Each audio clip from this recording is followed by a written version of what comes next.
This video was made possible by Audible. Get a free audiobook when you sign up at audible.com/RealLifeLore. Every country in the world is best and worst at something, and you're watching part 2 of what every country in Europe specifically is the worst at. Part 1 covered every European country between A and K, and it's linked in the description if you need to watch it. And this part is covering every country between L and V. So let's kick things off with Latvia, which has plenty of potatoes, but doesn't have plenty of men. Latvia has the least amount of men per capita in Europe, with only 0.86 men in the country for every one woman. Liechtenstein is technically the least visited country in Europe, but that's mostly just because it's so small. They only received 69,000 visitors in 2017. Lithuania is actually tied precisely with Latvia for having the least amount of men in the country. There are 16% more women in both Lithuania and Latvia than men. For being so tiny, Luxembourg is actually the worst in Europe at a lot of things. For starters, they have the largest ecological footprint of any country in the entire world. The average Luxembourger has double the ecological footprint of the average American. Luxembourg produces the most CO2 emissions per capita of any country in Europe. They have the world's highest divorce rate at roughly 87% of marriages ending in one, and they have the highest rent found anywhere in Europe and the third highest in the entire world. The average rent for a one-bedroom apartment in the city center is over 1,500 euros a month. Malta is Europe's hottest country, with an average yearly temperature of 19.2 degrees Celsius. It's also Europe's most religious country, excluding the Vatican, with 86% of the population saying that religion is important to their lives, and which makes Malta roughly just as religious as Estonia is irreligious. Malta also has Europe's lowest literacy rate, with 6.7% of the population over 15 not being able to read or write. Moldova has a lot of issues. According to the IMF, Moldova has the lowest GDP per capita of any country in Europe at only $3,300 per citizen. Moldova also has the highest rate of de-urbanization in the world, with a city growth rate of -1.5% on average per year. Moldova is also truly Europe's least visited country, since they only received 145,000 visitors for all of 2017, which is only one tourist for every 24 citizens in the country. People just don't ever come to visit Moldova, and for decent reasons. It has the worst access to improved sanitation facilities in Europe, with only 76% of the population having access to a toilet. And it also has Europe's highest amount of child labor, with 24.3% of the children in the country taking part in the labor force, according to UNICEF. Monaco has the lowest percentage of young people in the world, with the average age of their citizens being 52.4 years. They also spend the least on education in Europe, with only 1.5% of Monaco's GDP being contributed. Excluding the tiny city-states of Liechtenstein and San Marino, Montenegro has Europe's shortest, tallest building. The tallest building in the country is only 65 meters tall, which is even shorter than the tallest buildings of Andorra, Monaco, Vatican City, and Malta. The Netherlands has the highest rate of wealth inequality not only in Europe, but in the entire world.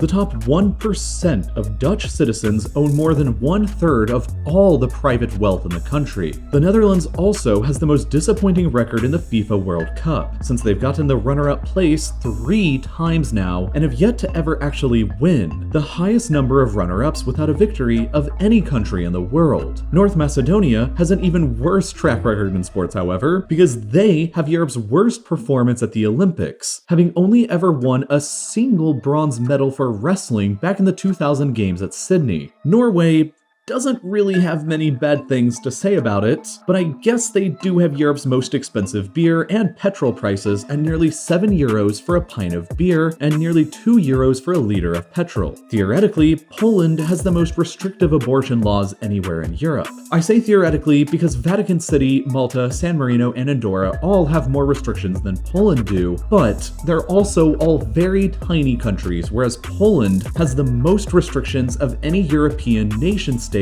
and more than anywhere else besides those 4 tiny countries. They are restricted only to cases where the mother's life is in danger, mental or physical health, rape, and/or fetal defects. Portugal has Europe's highest high school dropout rate, with only 60% of the population having completed secondary education. And according to a poll by AirHelp, the lowest rated airport in the entire world is also in Portugal, Lisbon Portela Airport. Romania has the lowest amount of movie theaters per capita in Europe, while Russia has a lot of problems. I could make an entire video just about all of the problems Russia has, but here's the quick version. They have the worst traffic in Europe and Europe's most dangerous roads with the highest number of average traffic deaths. They have the highest suicide rate in all of Europe and the highest for men specifically in the entire world. They have Europe's highest incarceration rate with 363 prisoners per 100,000 people. Russia is the most corrupt country in Europe according to Transparency International. They have the highest rate of opiate usage in Europe and the third highest in the world at 1.64% of the population actively using. They have the highest rate of HIV infection in Europe at 1.2% of the population and have Europe's highest homicide rate. You're 8 times more likely to be murdered in Russia than you are in Germany. Russia has the lowest minimum wage in Europe at just 66 US cents per hour. And according to the Gay Travel Index, Russia is also by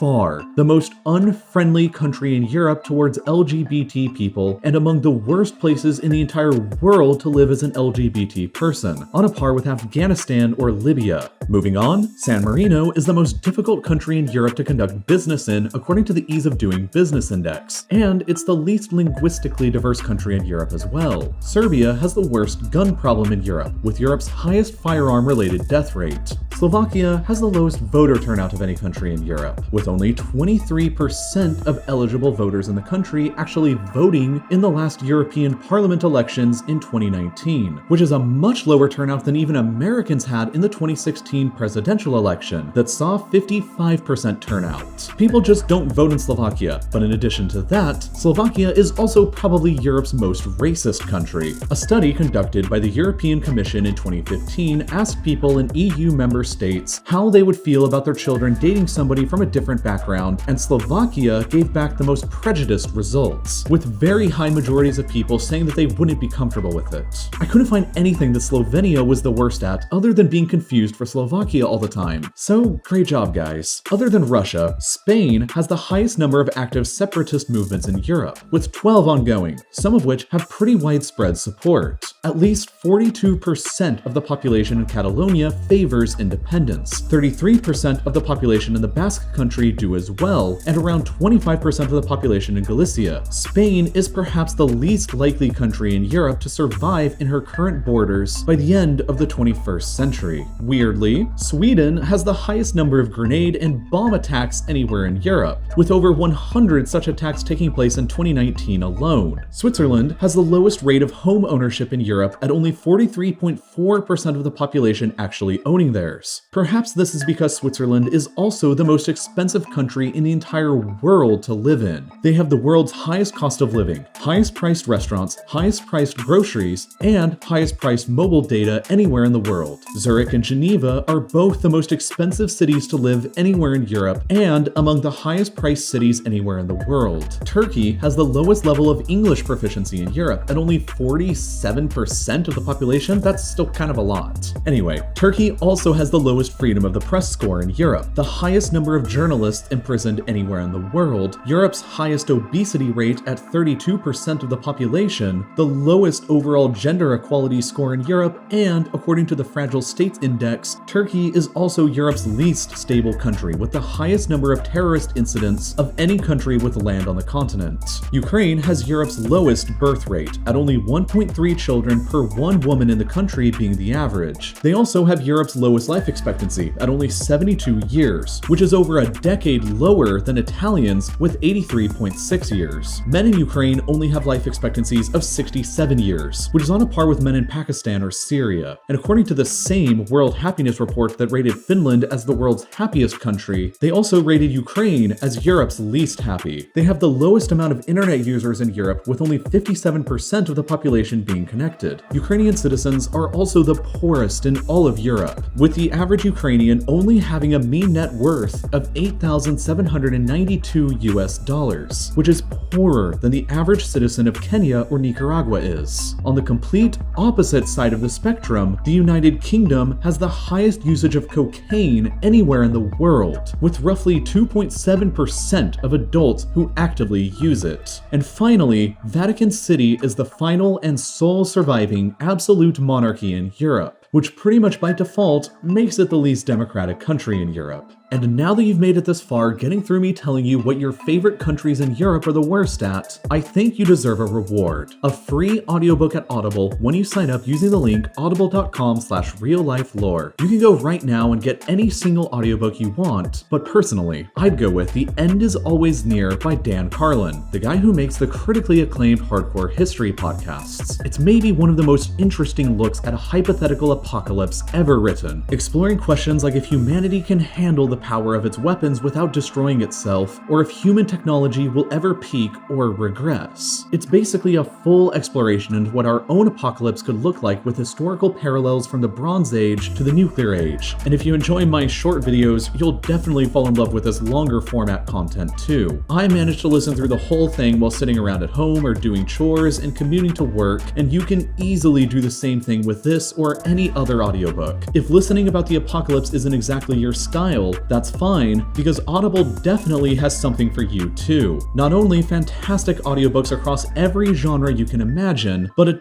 ton of other incredible spoken word content, from podcasts to guided wellness programs to theatrical performances to comedy, plus exclusive Audible originals that you can't get anywhere else. So go ahead and sign up at audible.com/RealLifeLore, or by clicking the link in the description, or text RealLifeLore to 500 500 to get one free audiobook plus unlimited Audible originals.